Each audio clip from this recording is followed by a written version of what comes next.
गर्मियों के दिन थे। शाम के समय एक बत्तख झील के पास ही पेड़ के नीचे अपने अंडे देने के लिए अच्छी जगह ढूंढी थी। उसने वहां पर 5 अंडे दिए। उसने देखा कि उसके 5 अंडों में से एक अंडा सबसे बहुत अलग था, जिसे देखकर वह परेशान रहने लगी। उसने अंडों से बच्चों के बाहर आने तक का इंतजार किया। फिर एक सुबह उसके 4 अंडों में से उसके 4 नन्हे बच्चे बाहर आ गए। वो सभी बहुत सुंदर और प्यारे थे, लेकिन उसके 5वें अंडे से अभी तक बच्चा बाहर नहीं आया था। बत्तख ने कहा कि यह 5वें अंडे का बच्चा उसका सबसे सुंदर बच्चा होगा, तभी वह बाहर आने में इतना ज्यादा समय ले रहे हैं। उसमें से एक बदसूरत बत्तख का बच्चा निकला। बत्तख का यह बच्चे अपने बाकी के चारों भाई बहनों से बहुत बड़ा और बदसूरत था। यह देखकर बत्तख मां बहुत उदास हो गई। उसे उम्मीद थी कि शायद कुछ दिनों बाद वह बदसूरत बत्तख भी अपने भाई बहनों की तरह सुंदर हो जाएगा। कई दिन बीत जाने के बाद भी वह बत्तख बदसूरत ही रहा। बदसूरत होने की वजह से उसके सारे भाई बहन उसका मजाक भी उड़ाते थे और कोई भी उसके साथ नहीं खेलता था। वह बदसूरत बत्तख का बच्चा बहुत उदास रहने लगा। एक दिन झील में अपनी परछाई देखते हुए वह बदसूरत बत्तख का बच्चा सोचने लगा कि अगर उसने अपने परिवार को छोड़ दिया तो वो सारे बहुत खुश हो जाएं। वह किसी दूसरे जंगल में चला जाएगा। यही सोचकर वह किसी घने जंगल में चला गया।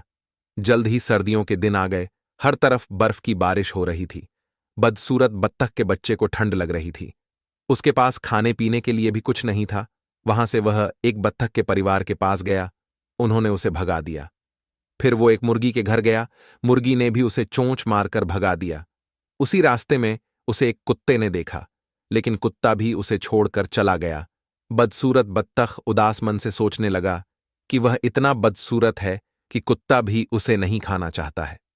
उदास होकर वह बदसूरत बत्तख का बच्चा फिर से जंगल जाने लगा। रास्ते में उसे एक किसान दिखाई दिया। वह किसान उस बदसूरत बत्तख को अपने घर ले गया।